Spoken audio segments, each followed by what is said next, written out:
we officially have two new NXT champions. Not one, but two.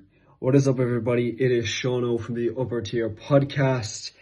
We are nearly 48 hours removed from NXT's biggest show of the year in Stand and Deliver. What a show this was, and it did just that. Stand, and it 1000% delivered.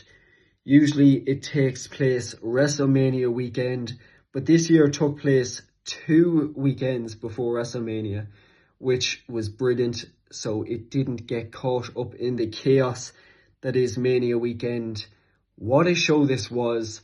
We saw Jacy Jayne walk in as champion and take on Lola Vice and Kendall Gray for the NXT Women's Championship in a triple threat match.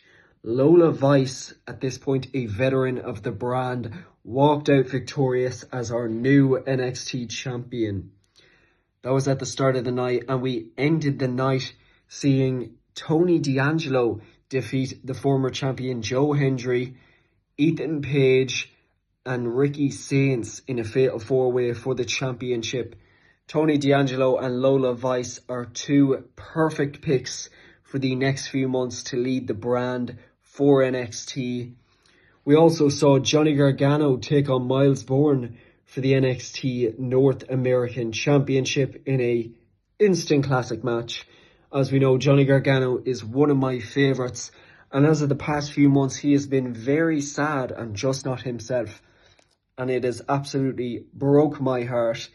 He is a former 3-time North American champion, and he thought the only way to get his spark back was to come back to NXT and win the title for a 4th time.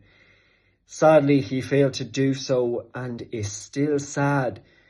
Could we see something change over the next few months?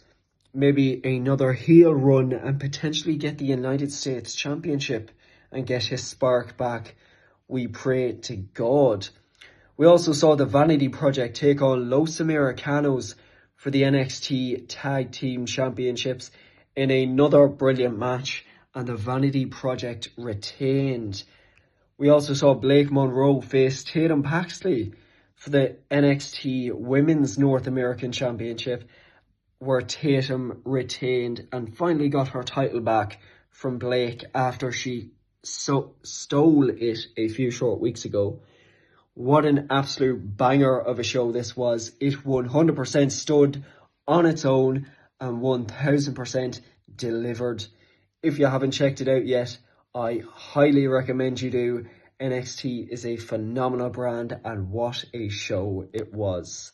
That is your little Stand and Deliver review, and just a little of your chef's kiss for the week.